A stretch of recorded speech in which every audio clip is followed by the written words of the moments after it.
All right, well, hello and welcome once again to this UCCS special symposium. This time our focus is on cannabis and in particular, cannabis and public health, new and persisting challenges for policymakers. This symposium is the second in a series of collaborations this year between UC Center Sacramento and TRDRP, which is the Tobacco-Related Diseases Research Program. TRDRP directs part of the retail tobacco tax to research at eligible California institutions, and their portfolio has recently been extended to understand the intersection between tobacco and cannabis. On October 20th, the researchers from UC Merced joined Amanda Kirchner from the Office of Assembly Member Ken Cooley and Nicole Elliott from Governor Newsom's office to discuss envisioning a safe and functional cannabis marketplace. And a tape of that discussion, if you were unable to make it in person, is available on YouTube via our website, uccs.ucdavis.edu. Well, our format today is a moderated discussion led by Tracy Richmond McKnight, Director of TRDRP. Dr. McKnight holds a PhD in biomedical engineering from UC Davis and has held a number of leadership roles in academia, industry, and at TRDRP. There, she's developed new research initiatives, helped to advance statewide anti-smoking policies and activities, and inform the California legislature and other stakeholders of key research findings.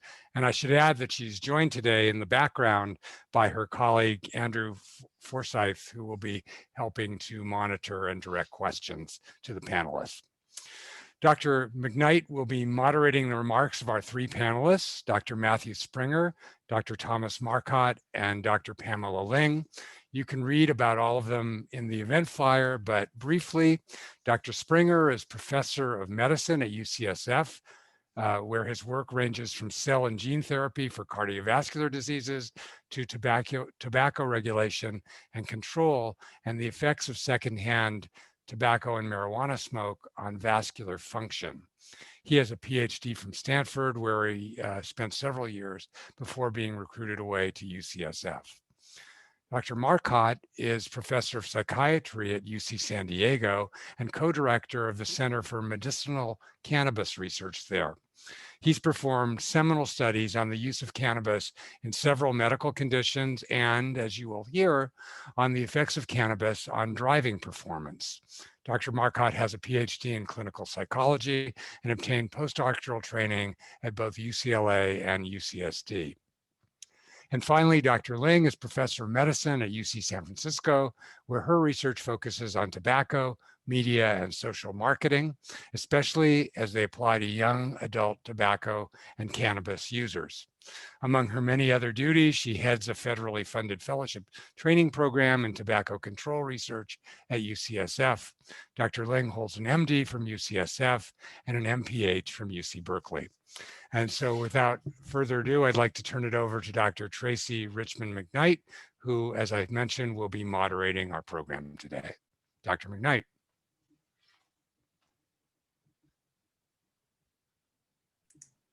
Hi, everyone. Welcome to the panel. Thank you for coming. Just want to put a scenario in everyone's minds as they listen to today's speakers. There's a reason why we put these, we asked these particular this particular set of experts to come together. And it's some very real world issues that have come up since the legalization of recreational marijuana. So imagine, for example, that a police officer pulls over a car full of young adults, half of which have been smoking cannabis. Now they're all of legal age, so that's not the issue. But they just left a house party, an enclosed house party where they've been smoking, but the driver did not partake. What types of regulations would you as citizens of California, really, and family members, like to see in place that would fairly but safely address such an issue? So just kind of think about that scenario. It's a very real world scenario, and we need to figure out how to deal with some of these. So without further ado, I will introduce I'll let our first speaker go, Dr. Matthew Springer from UCSF. All right, well, hi everyone. It's great to be here to talk to you today. So as was mentioned, I'm at UCSF in the cardiology division. I'm non-clinical, and I want to start by acknowledging the people in my lab who have played a role in the research, and also some collaborators who a lot of you know, Suzanne Schick and Stan Glantz, and also to acknowledge the funders, including TRDRP, of this and similar research that we've been doing.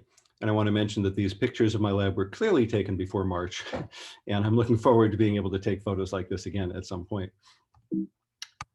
Okay, now I'm trying to advance and it's not going. There we go. Okay. So I think everyone recognizes San Francisco here. The purple pin is UCSF, Parnassus campus. And here's the first irony to me of the talk is that this really is the global center, or a global center historically, of smoke research and tobacco control research. And yet the red pin is half a mile to the north at Hippie Hill in Golden Gate Park, where every year, except this past year, they have the annual 420 Day celebration, where thousands and thousands of people come and smoke marijuana in the park. And this irony has not escaped me. And in, I think, 2017, yes, several of us went up to the top floor of the clinic building at UCSF that overlooks the park, waited until 4:20 in the afternoon and took this photo. There's an enlargement of a small area of a wide field iPhone. That's why it doesn't look very good. But you can see that big cloud wafting over the crowd. And I guarantee you it was not a foggy day in Golden Gate Park that day. Sun was out. In 2018, our colleague Suzanne Schick led an intrepid band of volunteers, including a couple of people from my lab, down on the ground, staying on the periphery of the smoke cloud. I took this photo, and again, no fog that day. So secondhand smoke from marijuana is a thing, okay? And it's not just cannabis festivals. It's starting to become a renormalized entity in indoor gatherings. And this is a couple of pictures from the San Francisco Chronicle a few years ago about these new cannabis clubs where people go to get their artisanal weed, and you can see all the people inside smoking, the smoke in the air. And I look at a picture like this and I think we've seen this before, you know, the lower right hand. This is what things used to be like in smoky bars, smoky restaurants. But with the marijuana, people don't give it another thought. So in my lab, we've been studying the effects of smoke exposure on vascular endothelial function. And I'm not going to get very heavily into the science of this for the purpose of today. But basically, a healthy blood vessel, a healthy artery, vasodilates, it expands when it needs to and shrinks when it needs to in real time. And this is a hallmark of a healthy vessel.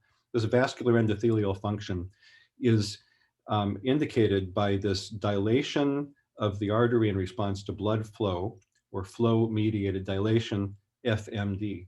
So if you see pictures with FMD in the talk, that means vascular endothelial function. And it's important to realize that it's been known for a couple of decades that smokers have poor vascular function. People chronically exposed to secondhand smoke have poor vascular function. And we and others have shown that if you expose people in the lab to just 30 minutes of secondhand smoke at real world levels from tobacco, their vascular function goes down, but it's temporary. It comes back up within a few hours. And so the concept is, since chronic secondhand smoke exposure leads to chronic dysfunction, that if you repeat this over and over again, this insult, you're going from an acute dysfunction to a chronic dysfunction situation.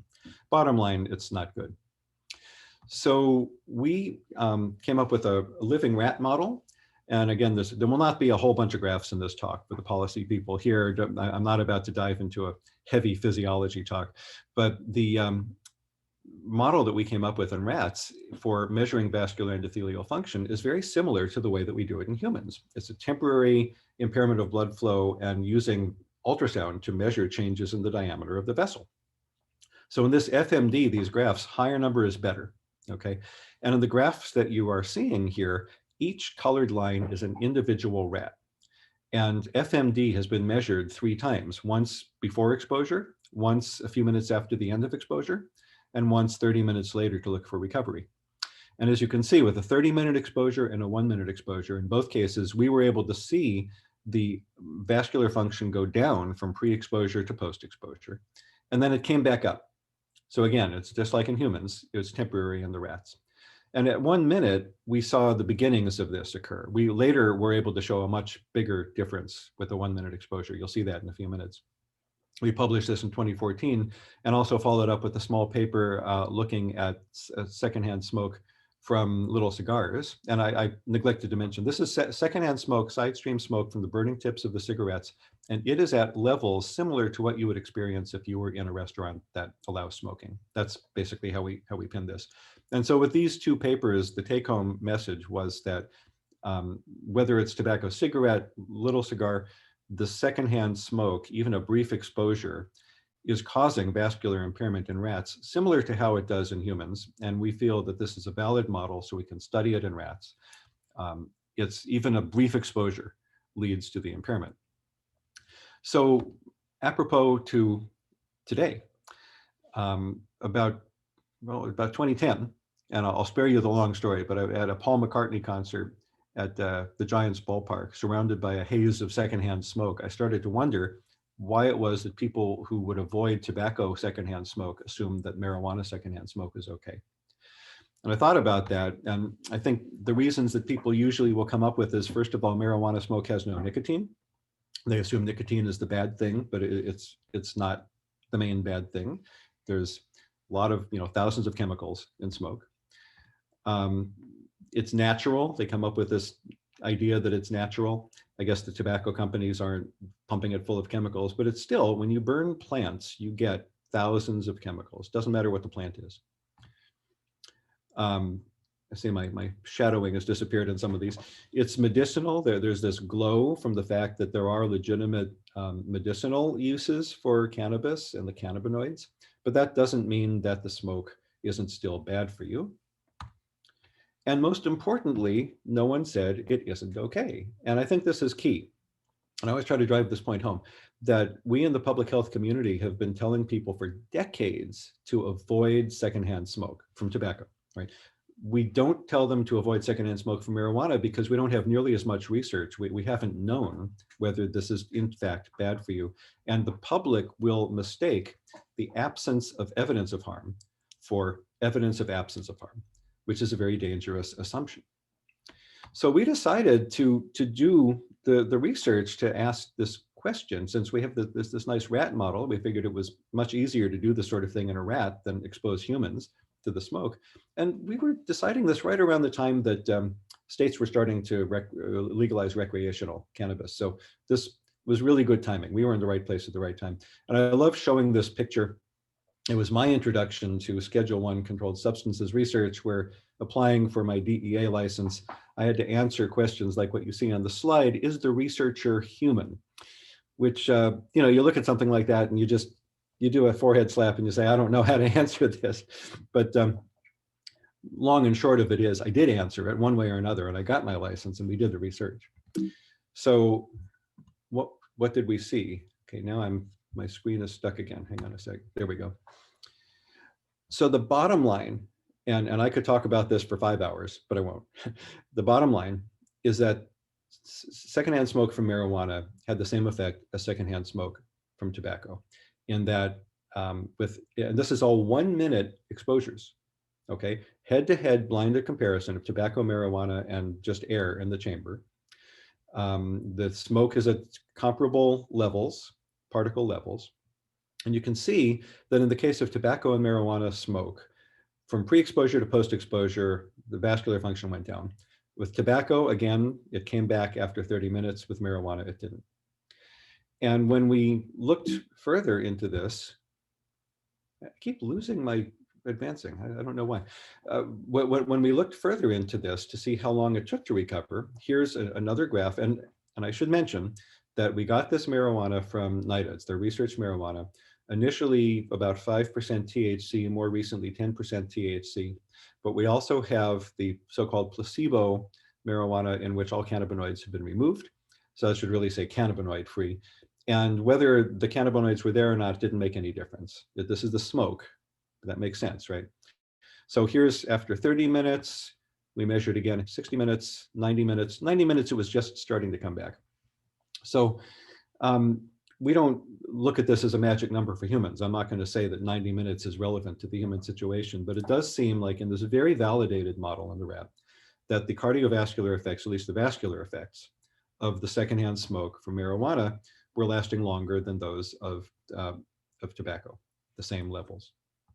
And very important to point out, a lot of people assume that these experiments are done with massive smoke clouds that are not relevant to the real world. That's not the case. This really is for tobacco, what you would see in a smoky restaurant, or a restaurant that allows smoking, excuse me. Marijuana is probably what you'd get if you were at a party where people were smoking marijuana. You're being surrounded by people. It's important to realize that the smoke, you can't see it. This is a picture of our exposure chamber right after a rat's been removed. The smoke is invisible, you can't see it. So the implications of all this were that public exposure to secondhand smoke should be avoided, whether the source is tobacco or marijuana. And we reported the initial results at a conference in 2014. We published it in 2016. It fortunately got a fair amount of press coverage. And I think this really has added to the dialogue, whereas people are no longer saying, oh, there's no evidence that secondhand smoke from cannabis is bad for you. Now it's usually part of the discussion when people are talking about smoke-free laws, multi-unit housing, et cetera, et cetera. The concept of secondhand smoke from cannabis is now a thing. And so I think this is important. Now, what about its actual effects to humans? What do we know? The answer is not much. There have been some studies, some epidemiological studies. Early studies showed, with a very small study, that there was an increase in the risk of having a heart attack in the hour after marijuana use. Very small study. There have been conflicting reports, even from the same labs, about whether the mortality from a heart attack is worse in marijuana users. People see it, some people don't. Some medium-sized, I like to say, studies, thousands of people like Cardia, have looked for a correlation between cardiovascular disease in middle age and use of cannabis, whatever use means, right? It might be smoking, it might be others. And they did not see a clear correlation.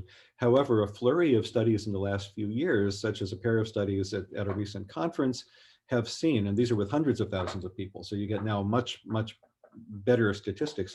They've seen correlations between cannabis use and increased heart attack, heart failure, stroke.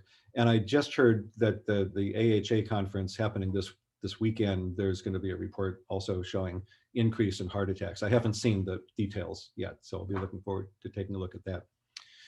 So I think this is definitely a concern. And the point of this talk is policy. I want to talk about two policy issues briefly. The first one is pretty obvious. And this is the one I've been saying since day one. I've been showing the same slide in every single talk I give. To go back to what I showed before and change the perception and the dialogue to people saying, well, there's no nicotine, to saying there's still tar and chemicals, right? It's still smoke. Going from saying it's natural to saying it's gross. Again, it's smoke, right? There's a lot of stuff there, thousands of chemicals.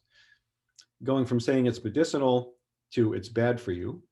Now, I'm not saying it's not medicinal, right? But people are looking at the medicinal properties and forgetting that these drugs that may have medicinal properties are riding in the coattails of thousands of chemicals of smoke. So this is a real problem, and people just tend to ignore it. And for people to, instead of saying no one said it isn't okay, to say it isn't okay. This is, I think, a clear goal of this kind of research. And again, I'm going to stress, I'm not saying that secondhand smoke exposure to marijuana is bad for humans. We're trying to get a grant funded to actually look at that. But based on the rat studies, we cannot say that, we cannot say that this is bad for humans, secondhand smoke exposure of marijuana. But I think there's a very valid implication of it from this research. And I think that it's definitely worth adding it to the dialogue. We've gone from the situation where people used to say there's no evidence that secondhand smoke from cannabis is bad for you to a situation where it's part of the dialogue. Now, I want to spend the rest of the time, though, talking about a story from San Francisco in the past year. This is my own personal experience. And this is the sort of thing that I think is really ironic about this. You know, San Francisco is a very progressive city when it comes to smoking and secondhand smoke.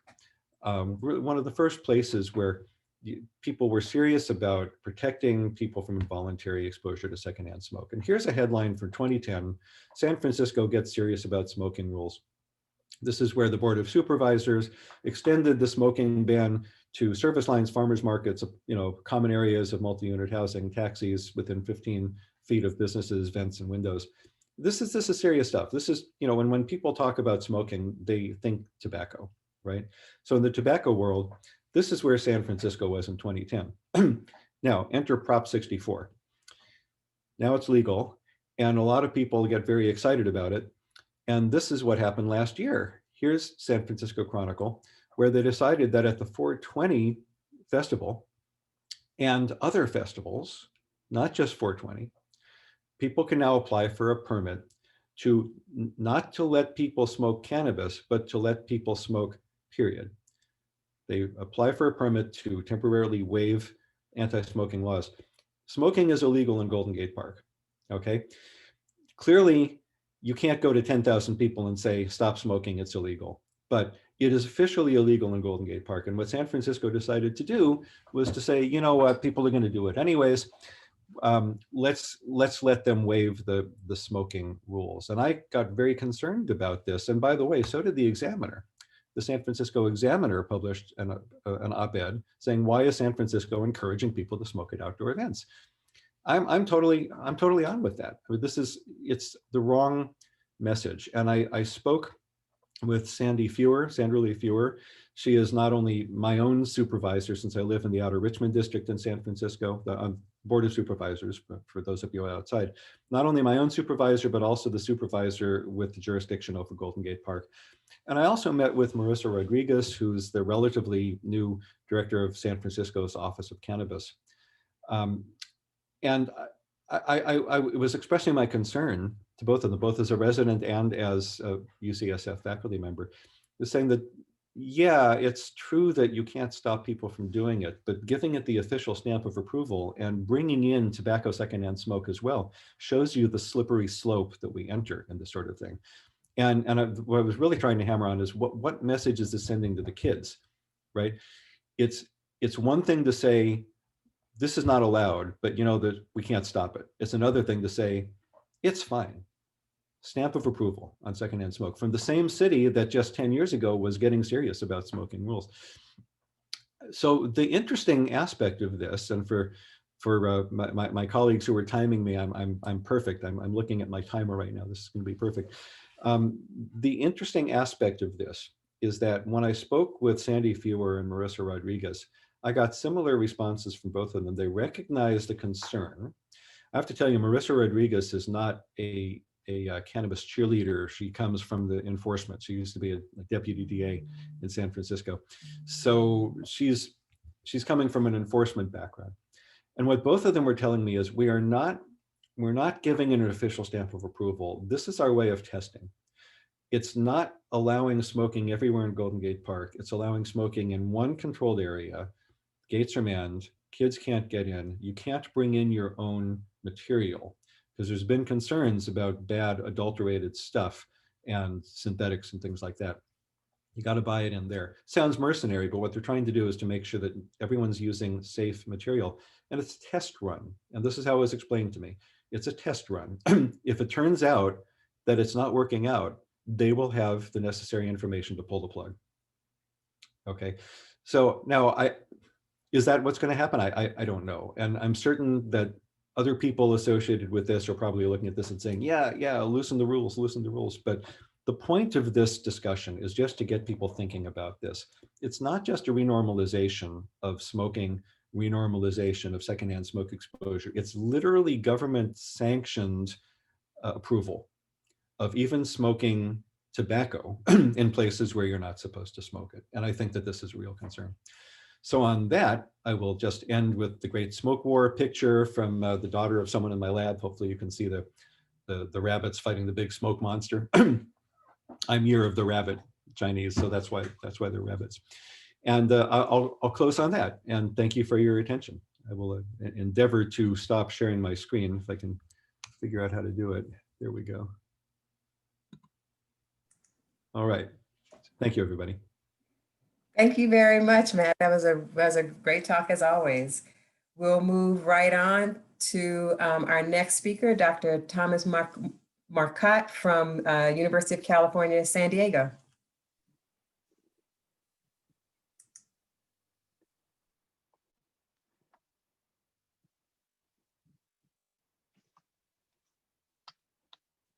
Thank you. And can you see this okay? Yes, looks great. The PowerPoints? Okay. So thanks for the invitation to speak today. I'm going to very briefly discuss sort of what we know about the impact of cannabis on driving and methods for trying to identify those people who are impaired due to cannabis. As with Dr. Springer, it's a very interesting question and I could speak on this for hours, but we'll keep it fairly brief today. So first of all, I just want to make sure everyone keeps in mind that when we talk cannabis, we're really talking THC, right? It is the primary impairing cannabinoid in cannabis. There are over 100 cannabinoids. As you know, CBD is very popular right now, and people refer to psychoactive. It may or may not be psychoactive. There are indications that it may reduce anxiety and so forth, but there are no indications so far that it's intoxicating or impairing. So cannabis also is comprised of many other minor cannabinoids, terpenoids, which give the plant its aroma, flavonoids give the color of the plant, and all of these may have some medicinal properties, which we're looking at least some of these in the Center for Medicinal Cannabis Research. But really, anytime people talk about cannabis and impairment, they're talking delta-9 and THC. So what do we know about the effects of cannabis on cognition and driving? We know when people get acutely high or stoned, they have reduced learning abilities, reduced attention, processing speed is slowed, their psychomotor abilities become impaired or at least reduced. There have been a number of studies over the years looking at controlled mechanisms, looking either through simulator or on road. And what we've learned from those is that people who are acutely high have delayed reaction. So they're slower to hit the brakes, they have poorer lane tracking, so they may swerve more on the roadway, reduced ability to judge speed and distances, and these tend to be dose dependent. So the higher the amount of THC in someone's system, the worse they do. Now, when we translate this to the real world, it's not so clear. There have been a number of epidemiological studies looking at the odds of a person being in a crash if they have THC in their system. And it's kind of been all over the place, but it sort of settles on perhaps a twofold increase in the likelihood of a crash if you have THC in your system. But there are many sort of analytical challenges to that I don't have time to go into, but one of the slides I'll present in a little bit will give you an idea of one of the challenges there. When we look at the states, there have been reports that there have been increases in fatal crashes, but also contrary reports saying there's been no change when you compare to states in the same region.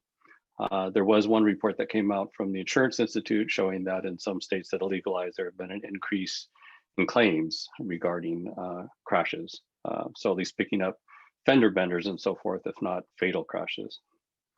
We also know from some research that cannabis in combination of alcohol is certainly not a good thing. It's not clear right now whether that's an additive, 1 + 1 = 2, or whether it's synergistic, so that 1 + 1 = 3 in this case, that when you combine the two, there's some physiological mechanisms that take place that perhaps make the impairment worse.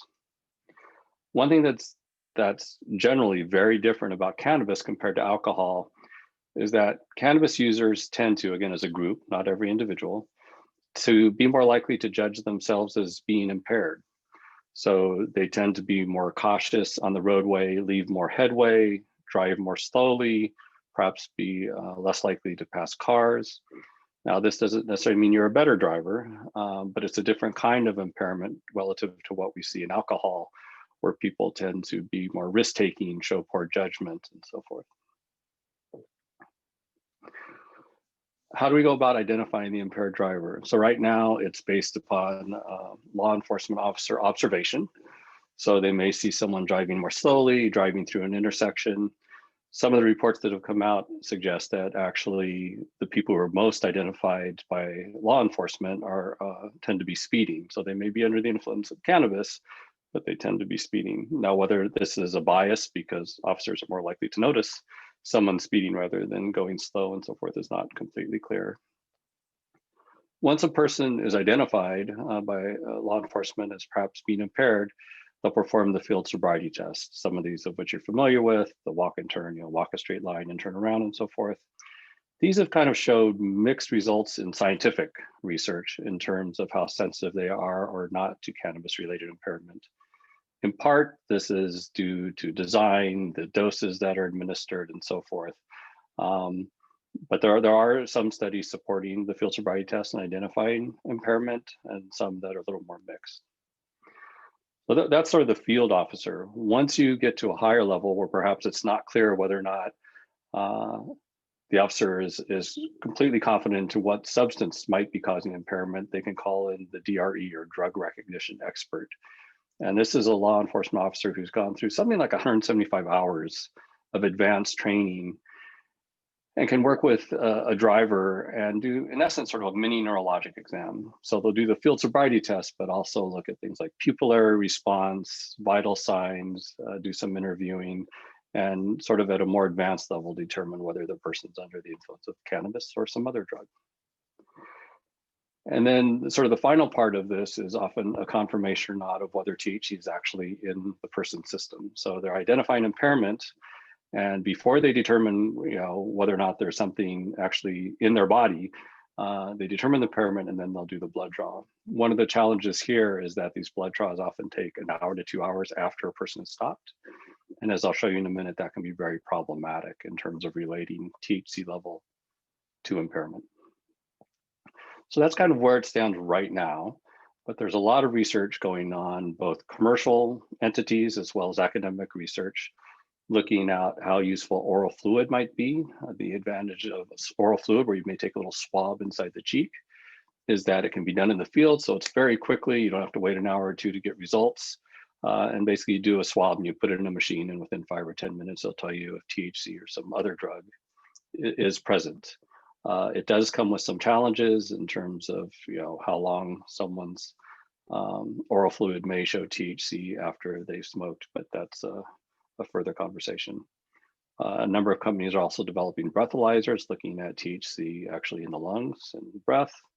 Our group, as well as some others, are seeing whether or not we can do tablet-based measures that get at the cognitive effects of cannabis. One of the challenges in detecting cannabis impairment is it really tends to be a cognitive problem. It's not so much like alcohol, where you're stumbling around and so forth. And the field sobriety tests are not very cognitively challenged. They do have sort of a divided attention component to them, but it's not the type of testing that you might do as a neuropsychologist.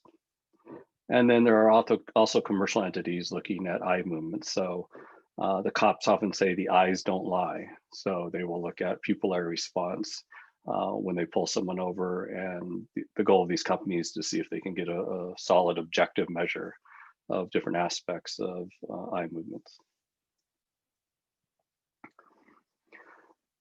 So this is a really valuable graph that was done by Marilyn Hustis, who's someone who was at NIDA, she just retired, who's been doing this for decades. And in this case, what we're looking at is across the x-axis THC level. So this is when someone smokes, they're taking constant levels in their blood of the THC, obviously higher is more THC. On the y-axis is, in essence, how high are you? So 0 being not high at all, and this indicating that you're feeling more high. And then this graph goes in a counterclockwise movement. So it goes this direction.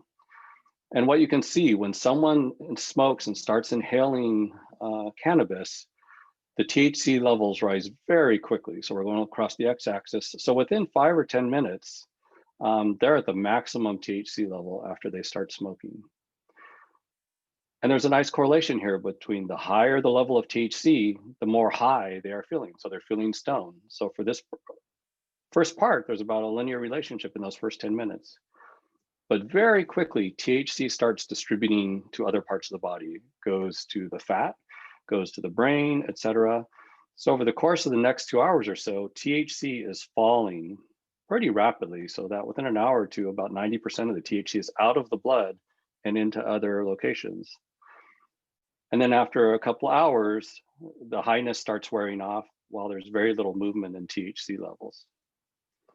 So what you can see here is that you can have a very high level of THC in your blood and be high, but you can also have a low level of THC in your blood and still be high and possibly impaired. And then you can also have a low level of THC still present in your blood and not be impaired.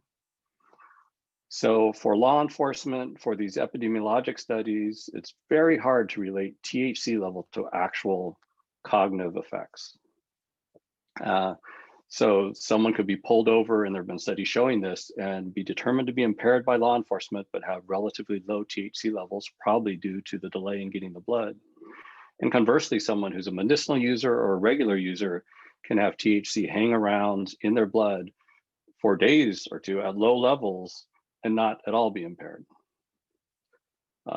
So blood is a challenging medium. I'm just going to give you a couple of findings from our just completed study that was sponsored by Assembly Bill 266, sponsored by a number of these assemblymen, in particular, Assemblyman Tom Lackey. And the goal of this study was fourfold: to look at the effect of THC dose on driving performance. So if we give people a higher dose pot, are they more impaired? Look at the time course of impairment, the usability or utility of oral fluid or breath, and the ability of some iPad-based measures to augment the field sobriety test. We targeted enrolling 180 healthy cannabis users. We had no problem enrolling. They would have kept coming if we would have kept going, but we stopped at 191. And then we randomized them to one of three conditions: either placebo, as Dr. Springer had said, this is THC where all the cannabinoids are removed, including THC, a 5.9% THC joint, or a 13.4% THC joint. Now, currently, I think, in the dispensaries, they're probably saying, between 10 and 30% THC. But at the time, this was the highest THC level that NIDA could provide. And we'd bring them in, we'd test them, we'd have them smoke, and then through the course of an entire day, they'd go through driving simulations, standardized field sobriety tests, fluid collection, and these cognitive measures. So one important thing to keep in mind is, for this study, we told people to smoke the way you would at home to get high. So this was not a case where we said, here's a 13.4% joint, you need to smoke the whole thing, and then we're going to put you on the simulator. So we let them choose the level of highness they wanted. We told them they needed to take at least 4 puffs and could take up to 10 minutes.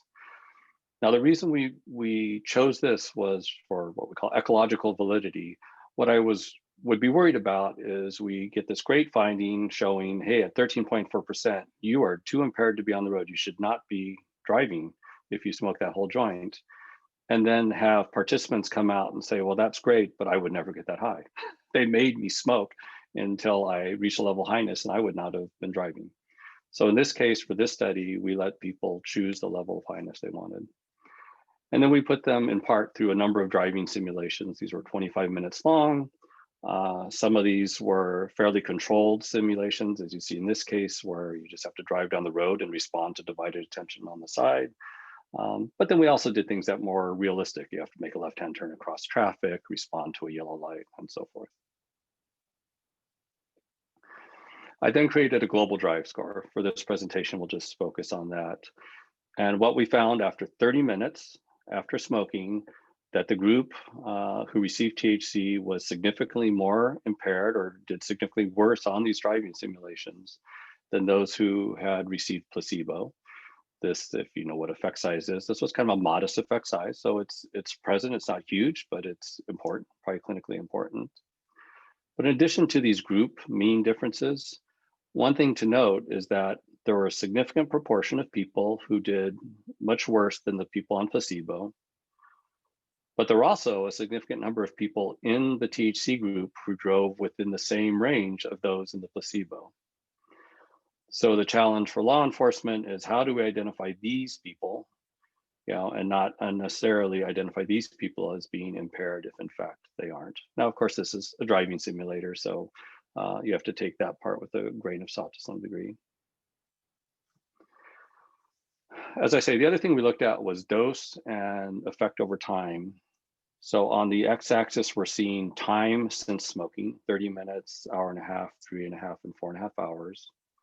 On the y-axis, we see the change in performance compared to their pre-smoking performance. So here they're doing better, and here they're doing worse. So a couple of take-home points from this. First of all, the yellow is the placebo group. One nice thing that came out is the placebo group did not show practice effects. So in theory, what we want to be measuring is something that everyone knows how to do, and you don't get better from doing more of it.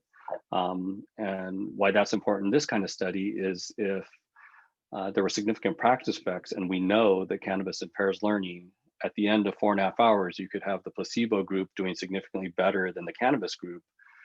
But if it's because the cannabis group did not learn a new task, that is sort of misleading as to whether that impairment is still present or just a result of not learning the task. So it's good that the placebo group did not show practice effect. Here we see the 5.9% group in green and the 13.4% in blue. And it's quite striking that when you tell people smoke as you would at home to get high, we see no dose effect in terms of the amount of cannabis that's in the joint. So people self-titrate, get the same amount so that they reach these sort of the same level of quote unquote impairment. And just because you get a higher dose THC cigarette does not necessarily mean you're going to smoke it in a way that gets you significantly higher. And then the last take home point is here we see that we're seeing reduced performance over the first hour and a half, but about 3.5 hours, people are starting to recover. This is no longer statistically significant. And then by 4.5 hours, they're all doing exactly the same. So it looks like, sort of the reduced performance in this subset of individuals takes place in this 2 to 3 hour range, and then it starts recovering.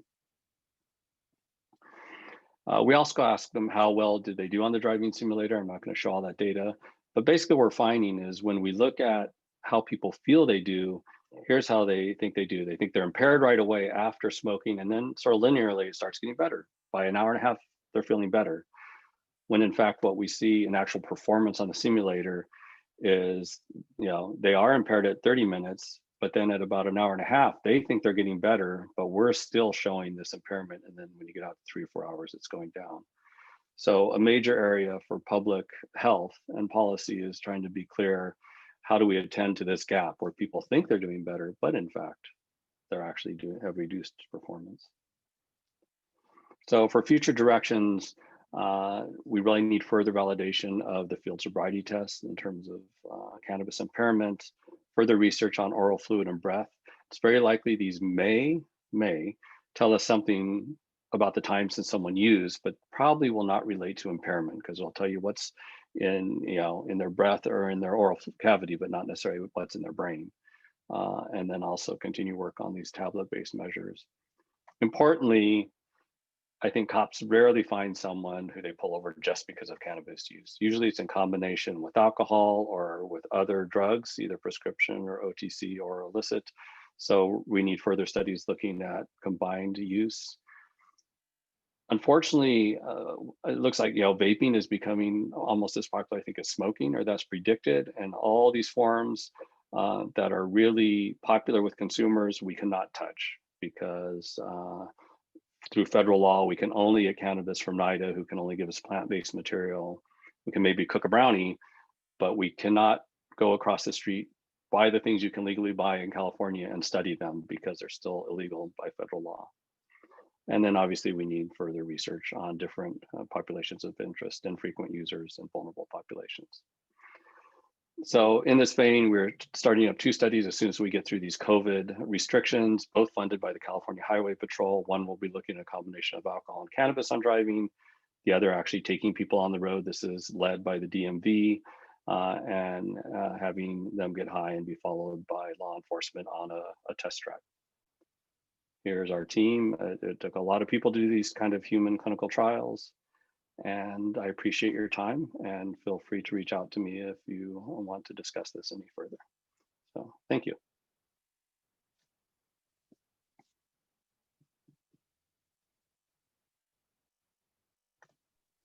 Thank you very much, Tom. That was also an excellent talk. It's very good information. So we'll move on to our last talk with Dr. Pamela Ling from UCSF. Great, thank you, Tracy. So I assume somebody will speak up if you can't see my slides. So cigarette smoke is deadly.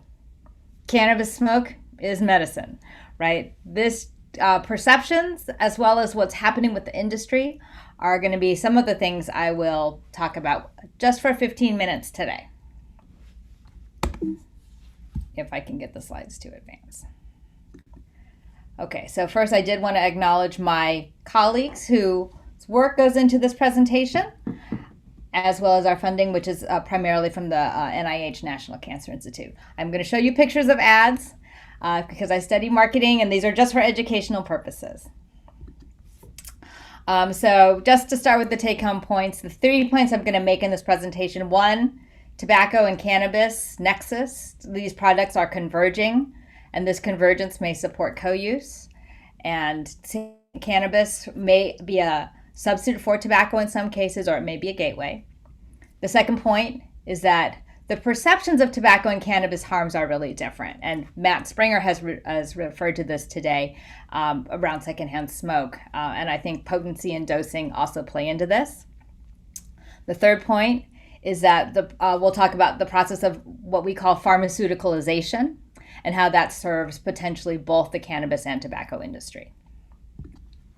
So this is a triangulum, which you may have heard folks talk about, and it's really just thinking increasingly that when we think about tobacco and cannabis and vaping, it's quite difficult to think about these 3 things in isolation from each other, particularly as there's increasing overlap and particularly as just mentioned in the previous presentation, vaping can be quite a conundrum. Sometimes this crossover is very overt, where you have things like this. This is, I think, less common, but things like, cannabis flavored e-liquid. Not that I know they really want to flavor your e-liquid with cannabis, but this is one example of crossing over. But I think what we see more likely is just this convergence of devices, right? So if you Google for vaporizers, often it's difficult to find which of the vaporizers are for cannabis and which are for nicotine. And then increasingly, the cannabis vaporizers, which are on the top of this picture, and the nicotine vaporizers, particularly the pod vapes in the bottom, look very similar and can almost be interchangeable, at least in how the device looks. Sometimes you will also have deliberate crossover products. So something like the Cannapod featured on the left here is a Juul compatible cartridge, right? But it contains cannabis oil, not nicotine, but it's been engineered to be used in a Juul. There was some recent national data which specifically asked youth about if they're using cannabis in their e-cigarettes. And that was about 15% of youth, and over half of the e-cigarette users are using cannabis in their e-cigarettes. So there is also evidence of this crossover. And then you have things like shown on the right, what's been referred to as the Silicon Valley spliff, which is where you use simultaneously your nicotine vape pen and your cannabis vape pen at the same time. That's one other example of co-use and convergence. Certainly some of the concern about the convergence of these devices has been driven by the concerns over the large increase in e-cigarette use by young people.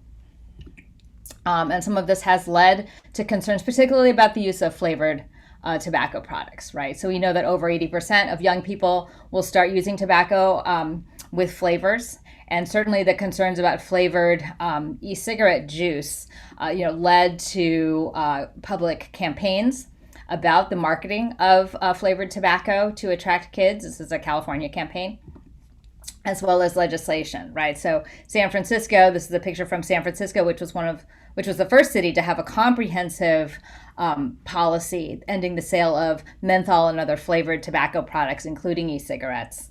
And then you may have seen that this policy is now statewide. Governor Newsom signed this over the summer. I know the industry is going to fight this. Certainly there's been quite bold moves, right, to get rid of flavored tobacco in California. The concern you might have over product convergence is that, these are flavored cannabis products, some of which really appear very much like flavored e-liquid. And, this is a website from Canada, but they are still, these are all cannabis or THC vape pens, right? But they also have these fruit flavors, vanilla, watermelon, and the device itself, again, looks very similar to a nicotine e-cigarette. So if you can't get your e-cigs anymore, the availability of these products makes it quite easy to cross over. And similarly, these are from the United States, cannabis vapes that are flavored with grape and strawberry lemonade. Now, those who smoke weed will sometimes say that adding flavor to weed is like putting ketchup on a steak. But these vaporized products, I think, are much more attractive for added flavors. And you can see the products here featured. They look like these little vape pens, right, which look very similar to e-cigarettes. So the first point here is that if you have strong limits and policy on flavored tobacco, this may increase the use of flavored cannabis through the presence of these crossover devices. And particularly when you're talking about vaping products that really appear similar to the consumers, right? The second piece I wanted to talk about is around secondhand smoke. And we did some research in Colorado shortly after legalization with young adults who were using cannabis or e-cigarettes or both about their perceptions of these different products. So we did 1-hour interviews with folks. Some of them we interviewed twice to just ask about what products they were using and their perceptions of harm. I'm not going to show all of the results to you, but I'll share a little bit, particularly around harm perceptions. So this idea of tobacco risk of being on a continuum has really been promoted by tobacco companies and also kind of adopted by the FDA. So the tobacco dialogue has been think about risk in terms of combustion, right? So the tobacco companies have really been pushing that, the most harmful tobacco product is the cigarette because you light it, and as Matt showed, lots and lots of chemicals come from that. And that non-combusted products like smokeless tobacco and then e-cigarettes and then, the least harmful being nicotine replacement are much safer primarily because of the lack of combustion. And this idea of grading tobacco based on combustion as the harm has really taken over quite a bit. Though it's been disputed by some, it is still really what drives the discussion around tobacco. What we found in our study is that when you think about cannabis, it's really not correct to just think about combustible and non-combustible, because perceptions of cannabis are also driven by things like potency, addiction, thinking about it being medicinal, and then this kind of natural versus chemicals. All of these other factors kind of go in to how young people think about cannabis. We also know that now non-combustible products like e-cigarettes, are not innocuous. Even though they may not be combusted, they do have large levels of particulate matter. The National Academy of Sciences concluded that there's conclusive evidence that they do increase this. However, the thoughts about cannabis are a little different. So sometimes the perceptions of cannabis smoke can mirror that of tobacco. So we had one participant say, in terms of marijuana edibles, right, these are better because there's no carcinogens, no pathogens or anything going into your lungs. So, and with vaporization, there's no smoke, right? So it's safer for your lungs. So this is an example of someone who thinks about cannabis smoke in that same way, combustion, non-combustion. But you have other folks who think about, I know smoking is bad for your lungs, but cannabis smoke is not so bad because it's not as harmful because they suggest it to cancer patients and it's medicinal. So the familiarity with cannabis as a medicinal product seems to mitigate, right, this perception that the smoke is bad. And I think this is really consistent with the perceptions that Matt was talking about in his talk. And then just to add to that, when folks think about cannabis, there are other things, right, that come into mind. So often our young people thought that edibles and concentrates were more dangerous than smoking. And that's because the potency is so high, right, with edibles and especially with concentrates. So it's so much easier to overdose yourself or to unintentionally take too much when you're talking about edibles or marijuana, because you can't titrate the dose as easily as you can with smoked. And that leads the perception to be that those products are more dangerous. So our participant here said, I think the dangers of a panic attack from a vaporizer or an edible outweigh the possible dangers of inhaling smoke from cannabis. So they know that the smoke is bad for you, but the control over potency fits into this perception. The other thing that we should think about when thinking about the market is that, right, the potency of both cannabis and tobacco products is increasing, right? So as we know, right, the weed folks are smoking now is not the same weed as they smoked in the 70s, and the potency of cannabis has increased over time. We also are seeing with the advent of new tobacco products, particularly the nicotine salts and the new pod devices, that the potency of those products is also increasing over time, right? Where the nicotine delivery from a single jewel pod, right, between 1 and 2 packs of cigarette equivalent. And this has been referred to as a nicotine arms race. Certainly the cannabis concentrates deliver extremely high levels of THC and are increasingly common. So the kind of summary of this section is just to say, you know, if you are trying to limit secondhand smoke exposure, this may be more difficult for cannabis because people have these altered perceptions of the harms of cannabis smoke. And then I think there are some thoughts about limiting potency for cannabis products because folks are aware that people overdose easily. And we might think of that translating back to thinking about the potency of tobacco and nicotine products. Finally, the third point I wanted to talk about is pharmaceuticalization. So this is a piece that we published a couple of years ago. But pharmaceuticalization is kind of the idea of taking a product like tobacco and making it increasingly more like a medicinal product. And this is a tobacco industry document from Philip Morris from 2000. So part of what I do is I study the tobacco industry. And this is Philip Morris's own internal strategic planning about their future. Right. And they thought, well, one way we could go to the future was to become the most responsible cigarette manufacturer, but the cigarette market is declining. So the way that they were going to try to get into sustainable growth was to think about morphing themselves into be more like a nicotine pharmaceutical company.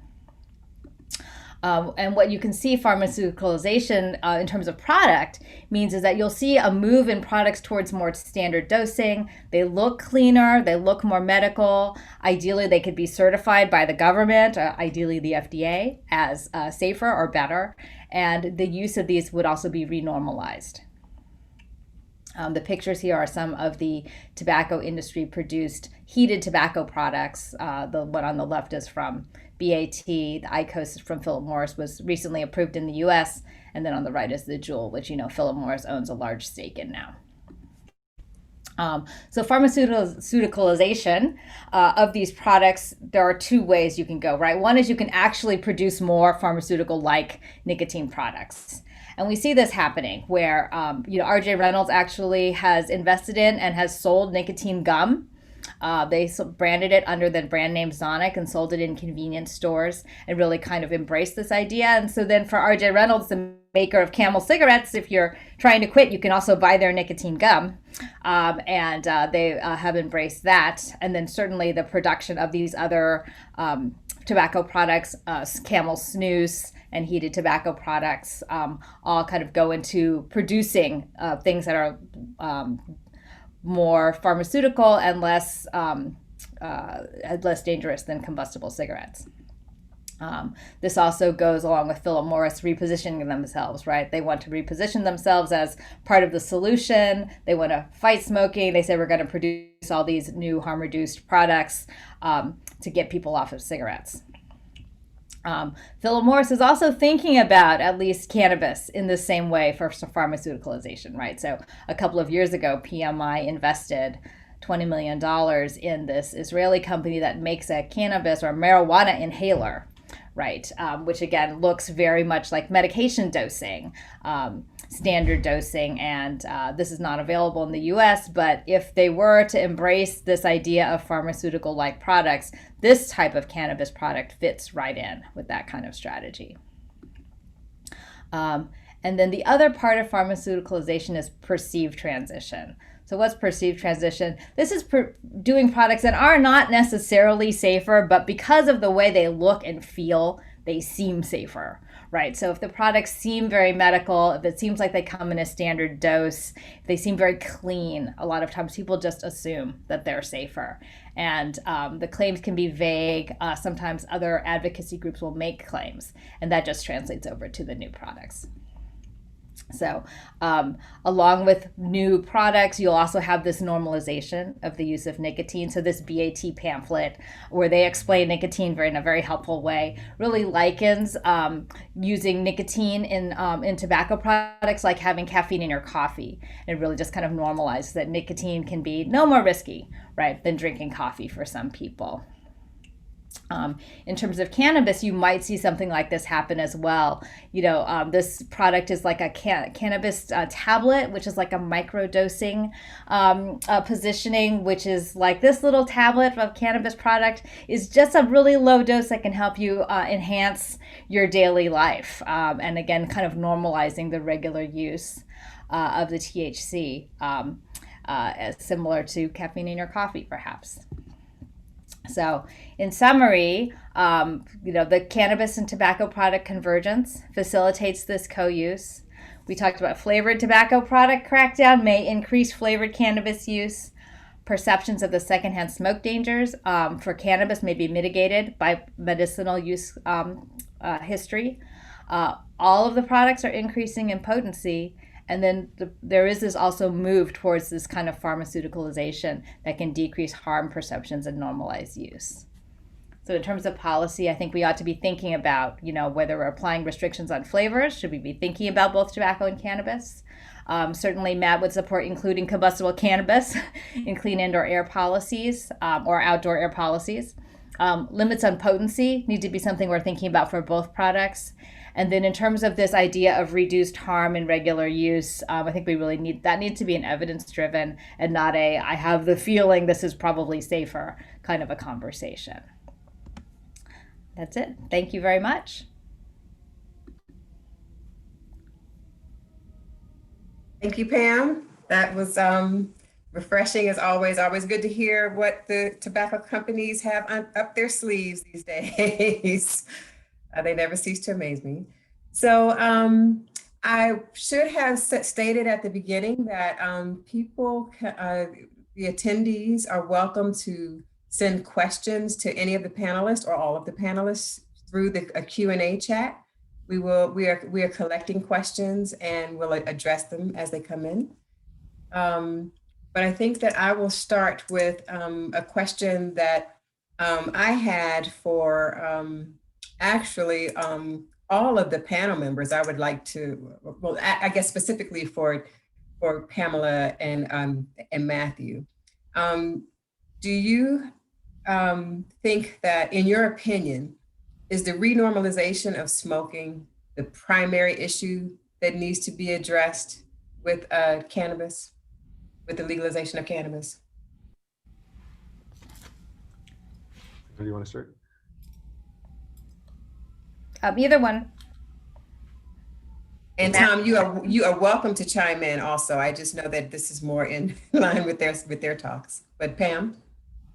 Yeah, I mean, I think the legalization of cannabis, I think as we were talking about that, because sometimes, especially with vaping and smoking, you may not know exactly what product someone is using. So if smoking a joint is okay and smoking a cigarette is not, that kind of double standard can be quite difficult to navigate when you're trying to enforce a policy. So I do think that concerns, and we know, right, that there have been concerns around things like clean indoor air policies and multi-unit housing and drifting smoke, that it can be much more difficult, or there are loopholes around cannabis. I do think some of the other issues, though, around around potency and around the kind of crossover products are also important aspects that come along with cannabis legalization. Flavors, and those are not necessarily all about renormalizing smoking. And I would add that the renormalization of smoking is definitely one of the main problems, but there's a strange extra aspect with cannabis, which is that a lot of times the people who might be smoking in places that you wouldn't expect people to smoke tobacco are high. And I personally, I don't know, the people who don't live in San Francisco, we've got the Muni Metro, it's underground subway stations in some places and subway cars that come up above ground. And I personally have twice in underground subway stations and once on the moving train encountered someone smoking away marijuana, and I've asked them not to do it, and they've been so high that it was pointless. Dangerous in one case. I had one guy get belligerent, Jimmy. But the kind of, like, if you encounter someone smoking a cigarette where they're not supposed to be, at least you can reason with them. And a lot of times when you encounter someone smoking marijuana where they're not supposed to be smoking, you can't reason with them. And to me, this is a problem. Thank you. Tom, do you have anything to add? Not specific to that. I guess the one thing I'll just do to clarify, maybe everyone knows this, is just make sure people are clear on the terminology when we're talking about vaporizing versus vaping. And so vaporizing is taking, depending how you use it, but plant material and then heating it to non-combustible and inhaling it. So I know at UCSF, Don Abrams showed, again, at the medicinal side, that it got rid of most all the carbon monoxide. Matt can speak much better and more knowledgeable about all the other aspects. But we really don't know a whole lot at all about vaping and using the oils and both the toxins and the cognitive effects, et cetera. But vaporizing and vaping are two very different kind of methods of administration. Let me just jump in and mention something of general interest. I think I did a non-scientific poll on Facebook and Nextdoor and of various friends about, when I say vaping cannabis or vaporizing cannabis, am I talking about leaves or liquid? And I found out that, well, I agree with the definition that you just said. The general public, they're split. You say, like, basically half of them believe it means one, half of them believe it means the other. And so when you talk to someone about their vaping habits versus their vaporizing habits, they have a pretty good chance of telling you about the other one. Sure. I think that's important to realize. Yeah, no, it brings me back. So we've done created a big questionnaire about cannabis use and trying to really understand all the details. And it was very clear that pointy-headed academics were much more knowledgeable, not necessarily about use, but all these details. And the users are like, I have no idea what you're talking about. I get it because it gets me high. I don't even know the THC level. I just like orange, whatever. So yeah, there's the public's knowledge about what they're using and the methods is not always crystal clear.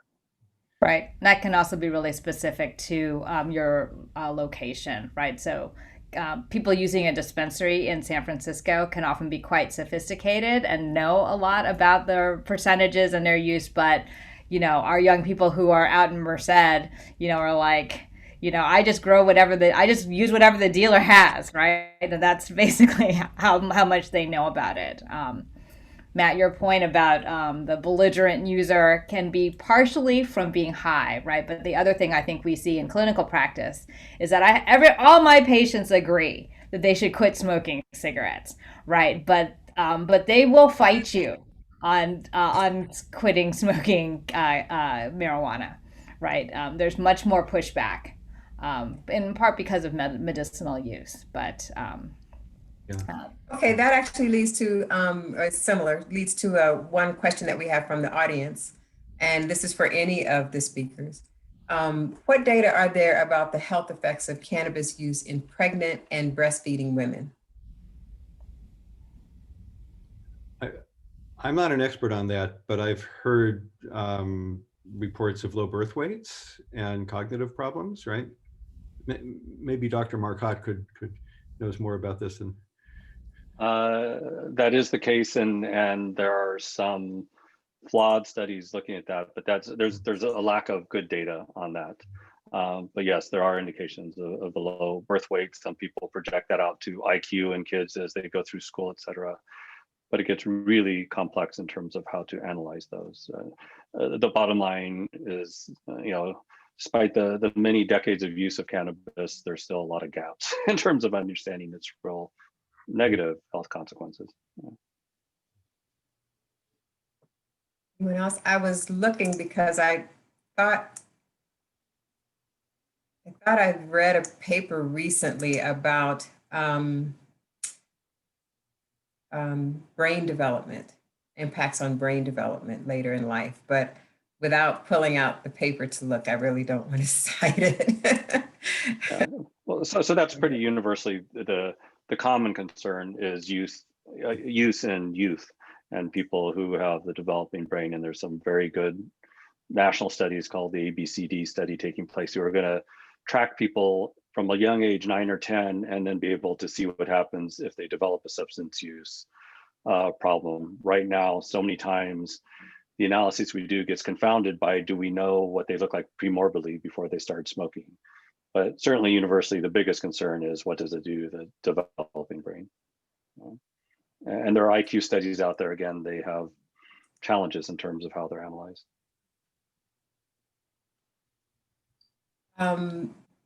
Okay, and I think, yes. So actually in the chat, we found the paper. It's from the ABCD the ABCD study, the Adolescent Brain Cognitive Development Study. And it does show prenatal cannabis exposure after maternal knowledge of pregnancy. That's what the paper was about, is whether the mom knew that, smoked after she knew she was pregnant.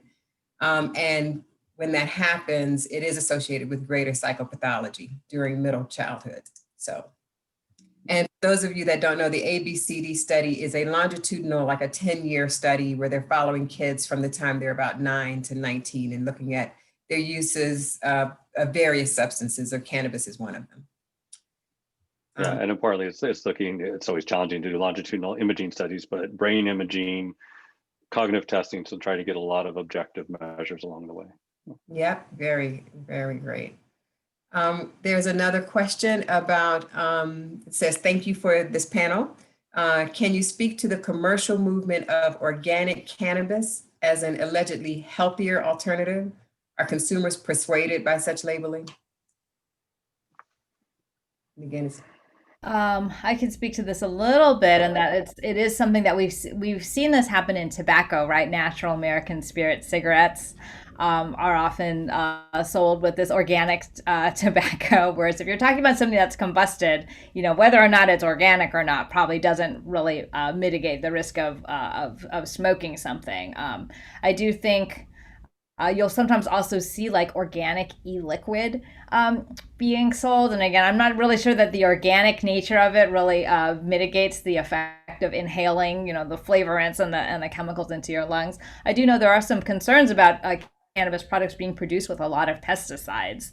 And so to that extent, if it's organic, meaning but I don't know if the kind of standard applied to organic cannabis, is the same as other organic stuff. I think it is quite common in one study we did for some of these food safety terms to be used as selling points for cannabis, but I don't know whether or not they actually translate to reduce, improve quality or reduce risk. And I would say that possibly when talking about vaporizing, there might be a difference between the material, but when you're talking about combustion, to me, burning is the great equalizer. It doesn't matter whether it's tobacco or marijuana or great quality cannabis or poor street quality cannabis or what. You take a plant, you burn it, thousands of chemicals. The good stuff, the bad stuff, they all get turned into thousands of chemicals. So I wouldn't put too much stock in that from a combustion standpoint. But I will say that one of the skepticisms that we've encountered about our work is the fact that we're using the NIDA marijuana, which, the cannabis connoisseurs consider the stuff really bad quality stuff. And for whatever reason, we have a NIDA funded grant right now to study batches that they're producing that are more like what people use in the real world. They're still research marijuana and allowed, but they're more like what people use in the real world. And we'll be hoping to address some of those questions. But I think the issues of quality of the cannabis are probably moot once you burn it. And I will say, in terms of the NIDA cannabis, we started our studies back in 2000 with low dose THC, and in terms of medicinal, in very short term, a week-long studies of neuropathic pain, spasticity with MS, there was a positive effect using NIDA cannabis. We've clearly shown, as have others, that NIDA cannabis will get you high.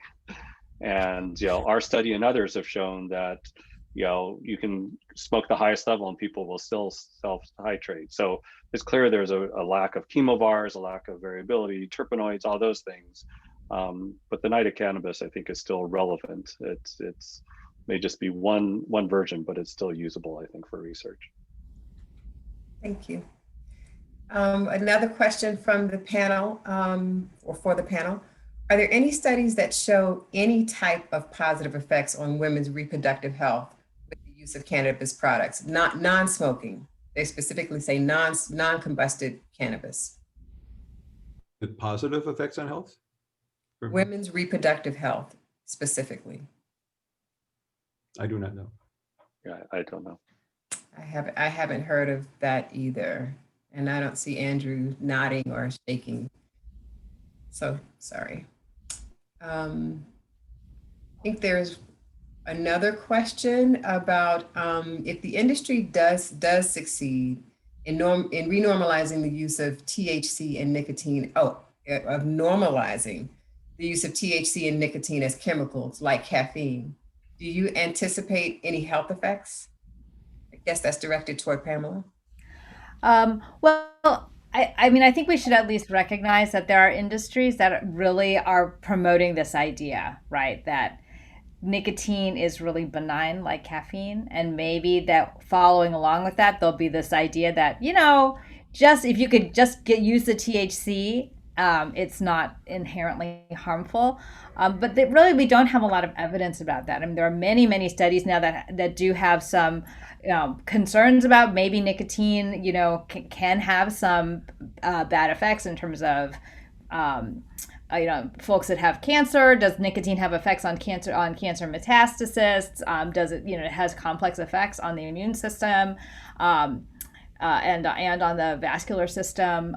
Similarly, I don't think we necessarily know where the evidence is in terms of is THC itself okay? I mean, certainly there are concerns about use among young people and in terms of brain development, but I think the evidence base for other effects in the body is still really nascent. But you will have an industry that's going to push this idea, right? That if you just use the chemical and you get rid of the combustion, it should be fine. And I think that that's not really where the evidence is at. So, Tom, I had a question for you that I would really like. This is my question for you.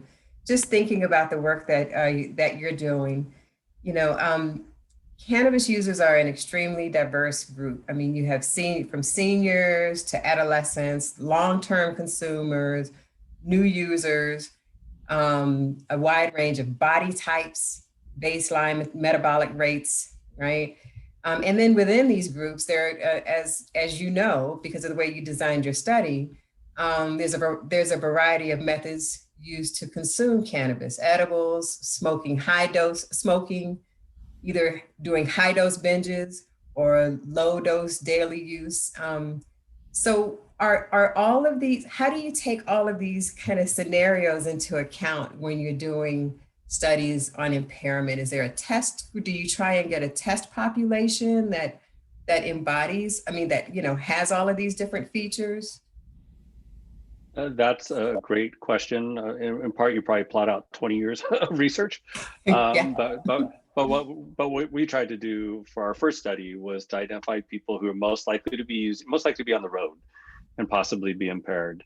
So we got sort of regular users. We actually split them out to people who use 4 times or more a week versus less than 4 times a week, and randomize them evenly so we could get somewhat similar use histories. Again, we didn't address infrequent users, naive users. We're using regular users. We tried to keep it, for this study, limited to 21 to 55, to keep it at a relatively young to young middle age group, so we're not dealing with aging, Okay. et cetera. So, and that's how we did this study. Our next study will be focused on alcohol in regular users. But yeah, there are many variables that go into play here.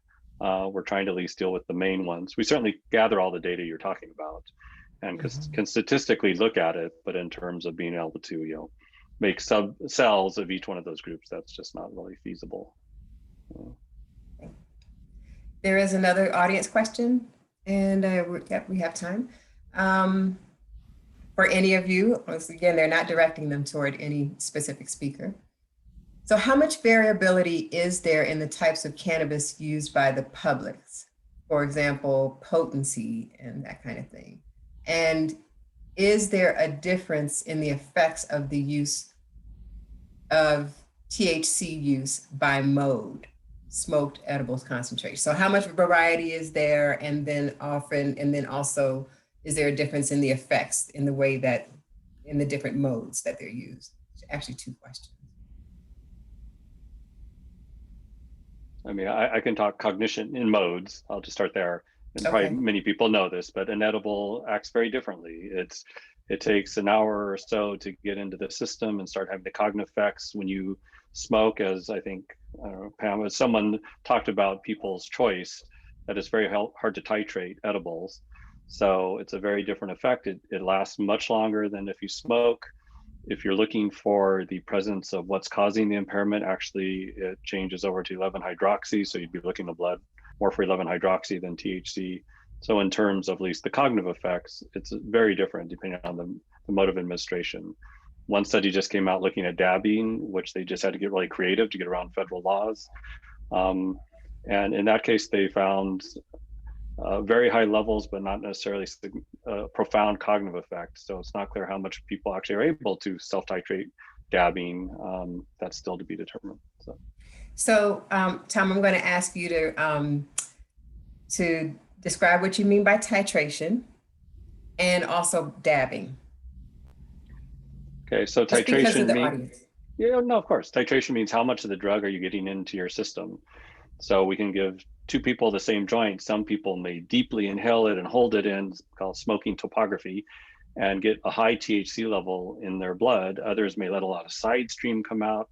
And because when you smoke it, you get the effects fairly quickly, whether or not it's cognitive. I think you start feeling the cardiovascular effects right away, and that sort of gives you a little hint as to how much to smoke. But people can self-titrate. So one thing I didn't show you was actually in our study, those people who got low and high dose got the same amount of THC in their blood, right? So we see both the behavioral as well as the physiological by managing how they smoke it.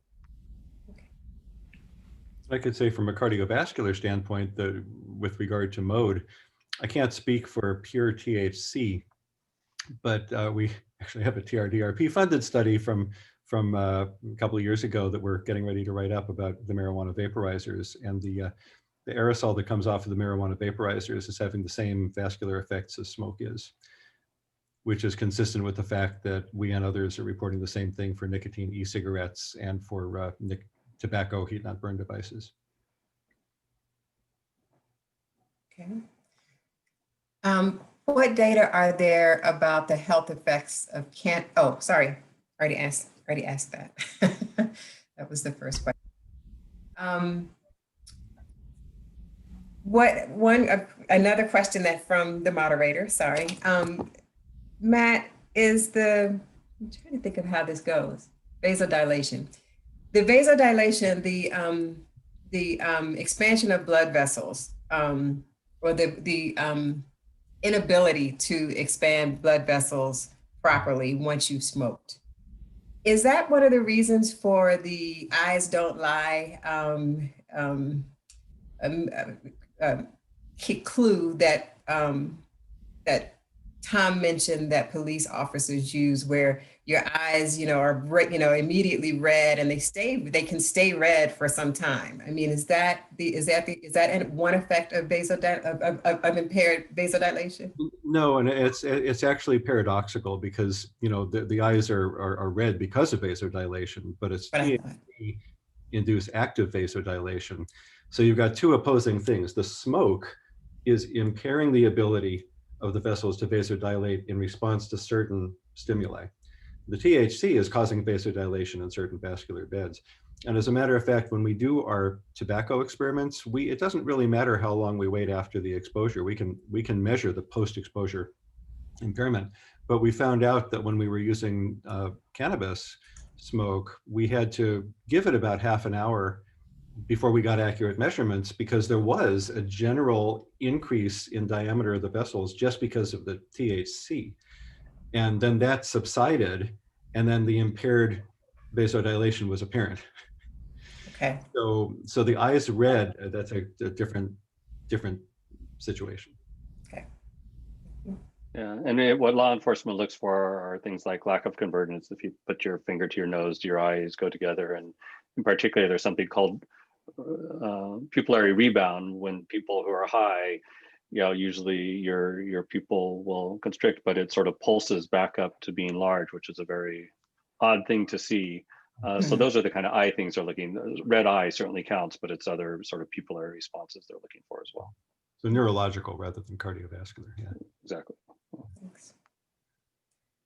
I think we have time for one more question. I know it's 1:30. Aside from impairment in drivers, are there workforce, social, or other functional outcomes that are of interest to the field?